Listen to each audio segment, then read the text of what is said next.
Hello and welcome to this reverent celebration of America's leaders, both past and present. Now Walt Disney World Resort is proud to present the Hall of Presidents.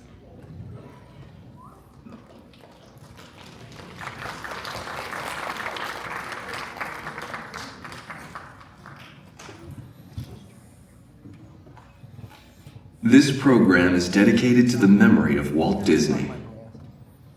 In 1971, his love for America inspired the creation of the Hall of Presidents, a place to celebrate the optimism and goodwill he saw at the heart of the American story. Walt's vision was to honor the nation by honoring the American presidency.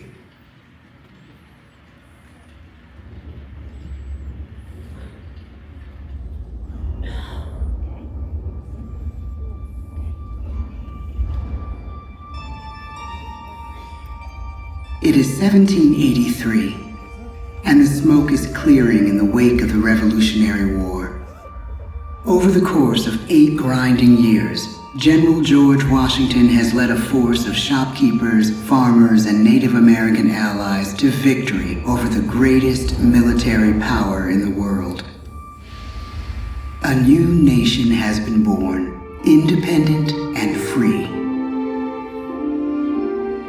The founders must form a national government. In 1787, through months of passionate debate, they create a written constitution. For the country's highest office, they imagine something new in the history of the world. A leader not born to power like a king or queen. A leader who has not seized power through conquest. A leader not separate from the people, but elected by the people. From among the people. We, the people. This is a new idea, an American idea.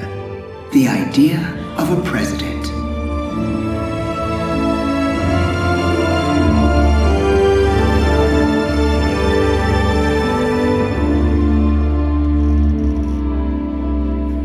The people don't know exactly what a president will be, but there is little doubt who it will be. George Washington's stature and bearing have marked him as a leader. His integrity has made him a great one. Washington knows that many generals who have led successful revolutions make themselves dictators or kings. Instead, he steps down from power and retires to his home, Mount Vernon. The world takes note, and George Washington becomes the symbol of American ideals.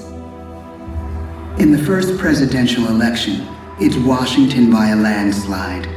The only doubt seems to be his own. He writes, "Integrity and firmness is all I can promise.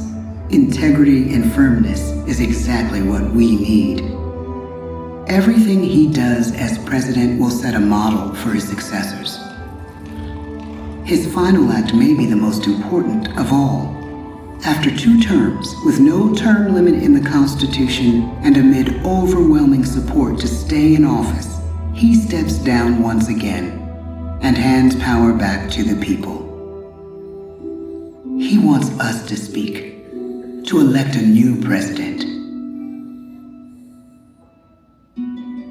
During the early years of the Republic, we choose leaders as different as Thomas Jefferson, John Adams, and Andrew Jackson. Elections are often bitter.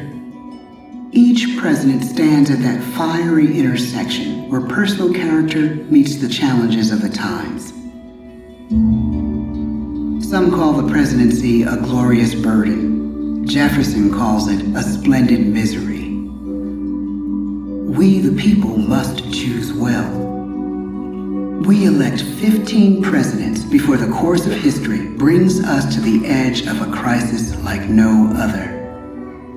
A nation born of freedom still permits slavery. As the country pushes west, will new states be slave or free? The question produces bitter conflict.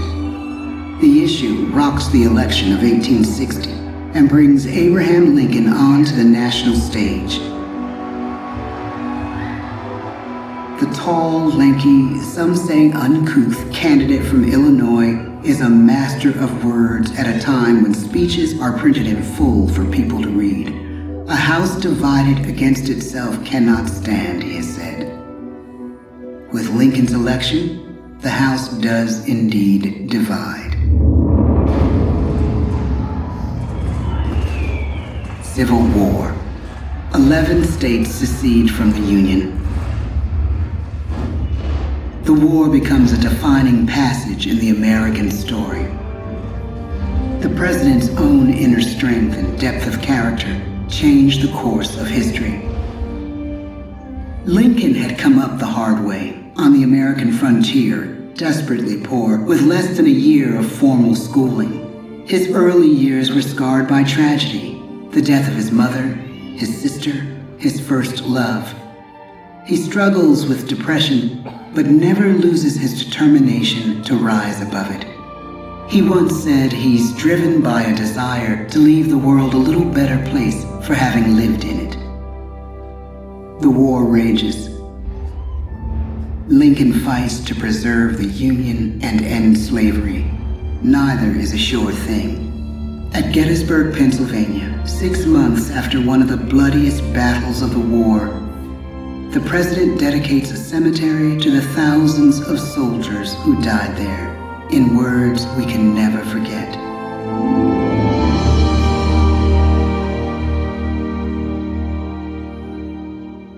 "Fourscore-and-7 years ago, our fathers brought forth on this continent a new nation, conceived in liberty and dedicated to the proposition that all men are created equal. Now we are engaged in a great civil war, testing whether that nation or any nation, so conceived and so dedicated, can long endure. We are met on a great battlefield of that war. We have come to dedicate a portion of that field as a final resting place for those who here gave their lives, that that nation might live. It is altogether fitting and proper that we should do this.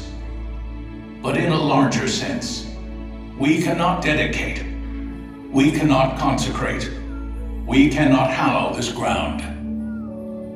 The brave men, living and dead, who struggled here, have consecrated it far above our poor power to add or detract.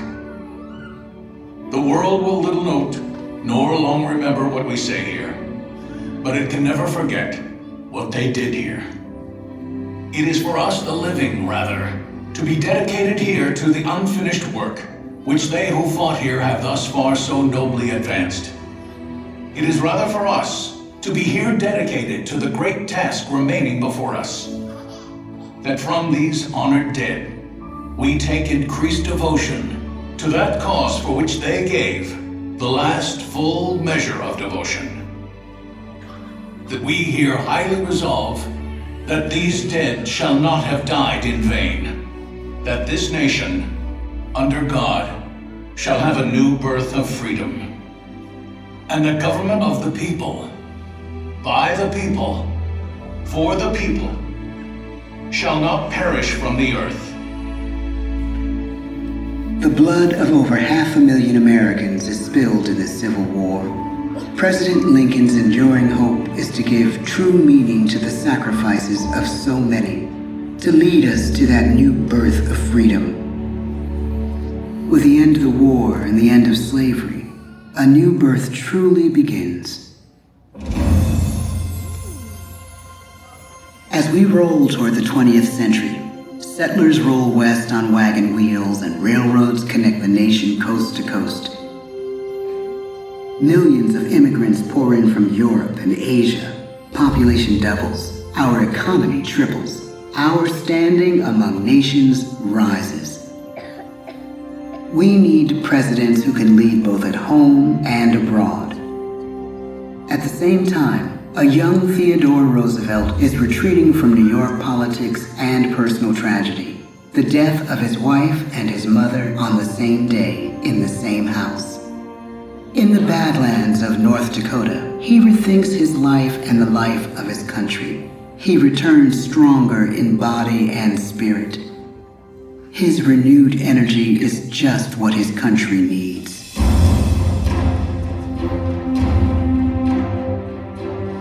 American industry is booming, but social tensions are rising. A progressive movement is bubbling up, pushing for change, and change is needed in the working and living conditions in cities. The gap widens between rich and poor. The demand for change grows stronger. Teddy Roosevelt is a knight on a crusade. He speaks with force and vitality in clear terms that make colorful headlines at a time when mass-market newspapers have become the new media.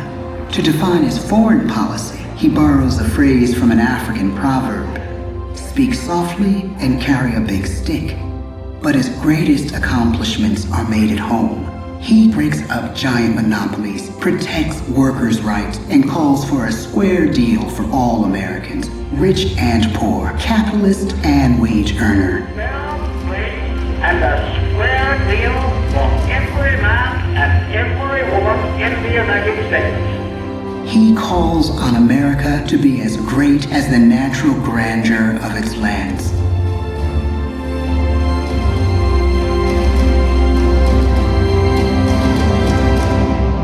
Keep your eyes on the stars and your feet on the ground, he tells us. And we do.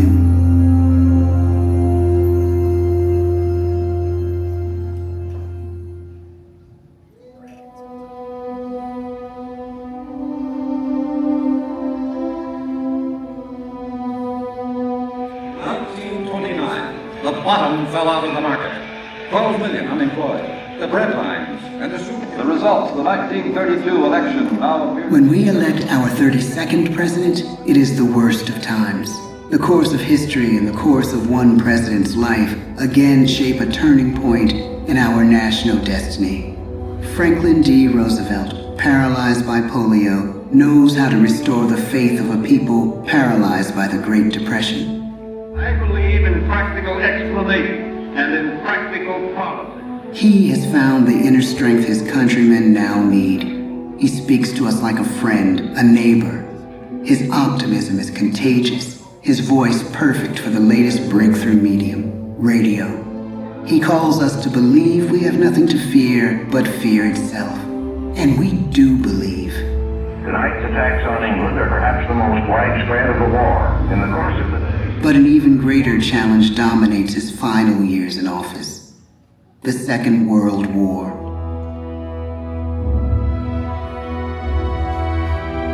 We must be the great arsenal of democracy. This is an emergency as serious as war itself. We stun the world with our production. When bombs fall on U.S. troops in Pearl Harbor, he calls us to fight on the war front and sacrifice on the home front.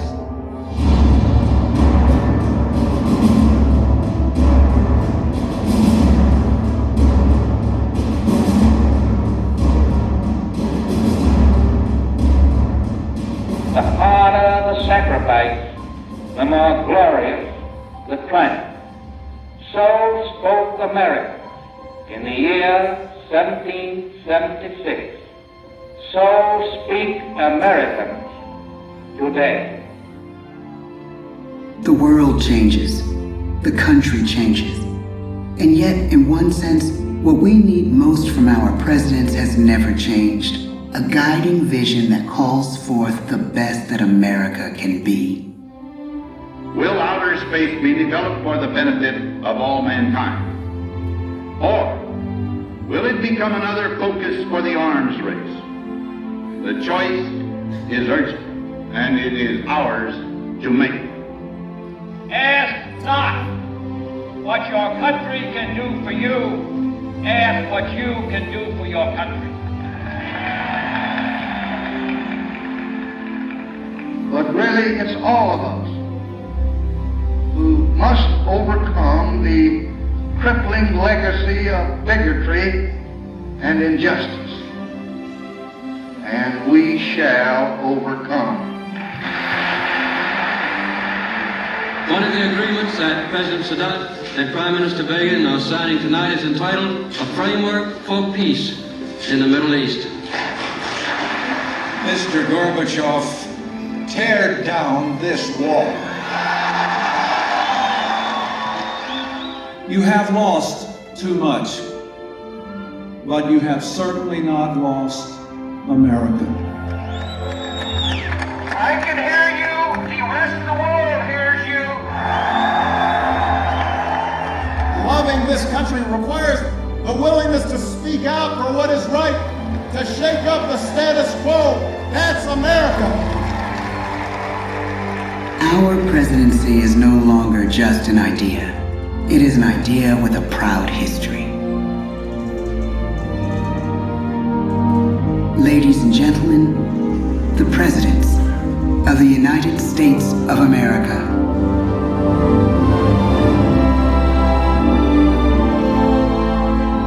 George Washington,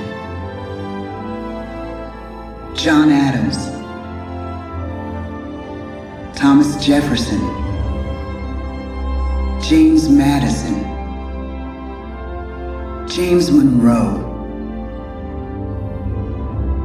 John Quincy Adams, Andrew Jackson, Martin Van Buren, William Henry Harrison, John Tyler, James K. Polk, Zachary Taylor, Millard Fillmore, Franklin Pierce, James Buchanan, Abraham Lincoln, Andrew Johnson, Ulysses S. Grant, Rutherford B. Hayes, James A. Garfield, Chester A. Arthur, Grover Cleveland, Benjamin Harrison, William McKinley, Theodore Roosevelt, William Howard Taft, Woodrow Wilson, Warren G. Harding, Calvin Coolidge, Herbert Hoover, Franklin D. Roosevelt, Harry S. Truman, Dwight D. Eisenhower, John F. Kennedy, Lyndon B. Johnson, Richard M. Nixon, Gerald R. Ford,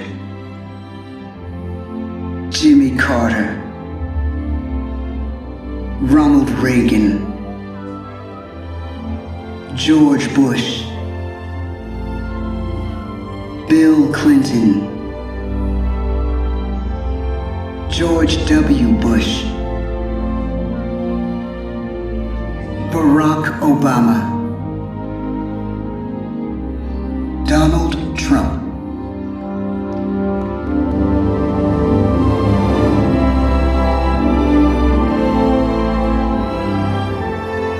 And now we come to the present.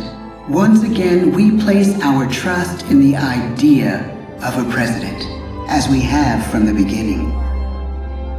My fellow citizens, no event could have filled me with greater anxieties than that notification on the 14th day of April, 1789, that you had selected me to lead our nation.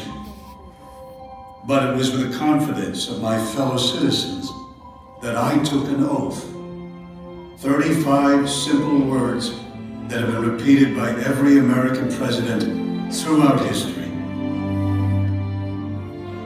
I, Joseph Robinette Biden Jr., do solemnly swear that I will faithfully execute the office of President of the United States and I will, to the best of my ability, preserve, protect, and defend the Constitution of the United States. So help me God. The presidency of the United States is a role unique in the world, an office entrusted to each president by us, we the people. Therein lies the genius of that new idea, now over 200 years old. A new idea our presidents have turned into a great American idea again and again.